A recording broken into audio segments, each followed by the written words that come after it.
we're on the precipice of militarily, I believe, addressing, after half a century, a regime in Iran that has killed 1,000 Americans, soldiers and civilians, that has tried to assassinate our president, that is continuously obsessed with getting nuclear warheads and putting them on ICBMs that can now reach our country, to blow our cities off the face of the earth.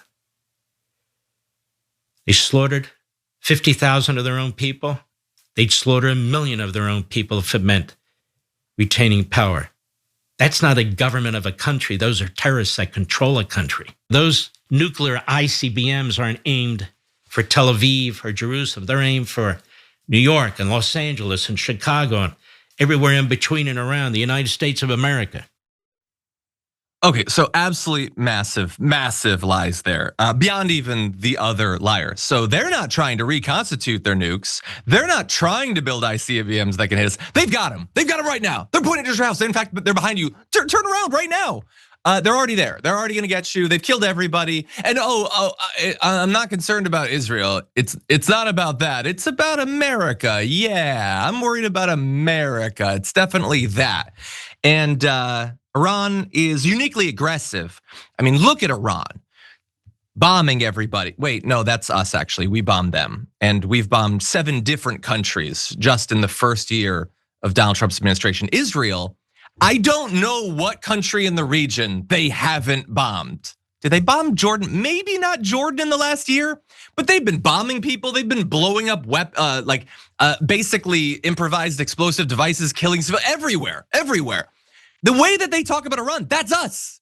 We're the aggressive ones. Israel are the aggressive ones. We're the warmongers. We're the assassins. He's like, they tried to assassinate Donald Trump. First of all, that has not been proven.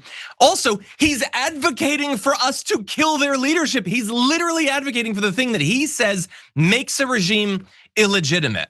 And so it doesn't have anything to do with stopping them from getting a nuke. He will not be satisfied until every man, woman, and child in Iran has been killed. That is his goal, because that's the goal of the completely deranged government of Israel. And he is not here to advance our interests or the interests of the American government. He doesn't give a damn about any of that. And it just comes through so clearly through his commentary.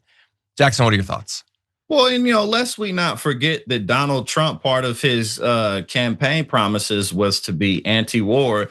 And he's always talking about how he ended 7 wars. And in the same breath, he's talking about going to war with Iran and doing this and doing that. But I ended 7 wars and I should have the Nobel Peace Prize. And Mark Levin is a guy who looks like he's never even done a push-up in his life. But he's so gung-ho about going to war and sending people off to die for his deranged fantasies about American supremacy, because he's a scared little B word. I won't demonetize your show, but that's what he is. He's a cowardly little, let me stop. But yeah, Donald Trump, his whole thing was supposed to be that he's anti-war. He's gonna get us out of these issues.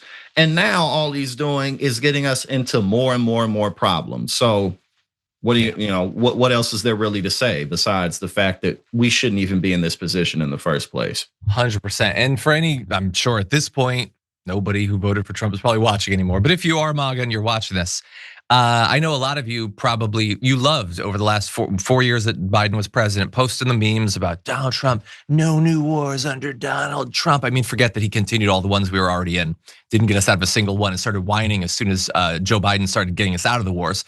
So forget about that. You thought he was gonna be anti-intervention, you thought he was gonna be anti-nation building because you don't want those things. Well, you need to understand, you don't control Donald Trump. This is the regime, Donald Trump advocating for war. It's the Mark Levin, it's the Mark Wayne Mullen, it's the senators and the media figures, all of them constantly want war. Yeah, with Iran, but also Venezuela and Cuba and Greenland and Canada and Panama and Mexico and everywhere and always war. No matter how many trillions of dollars it costs, no matter how many thousands of American lives it costs, they are never going to satisfy their appetite for war. It is time, if you actually believe what you say you believe, to eject yourself from this bloodthirsty movement.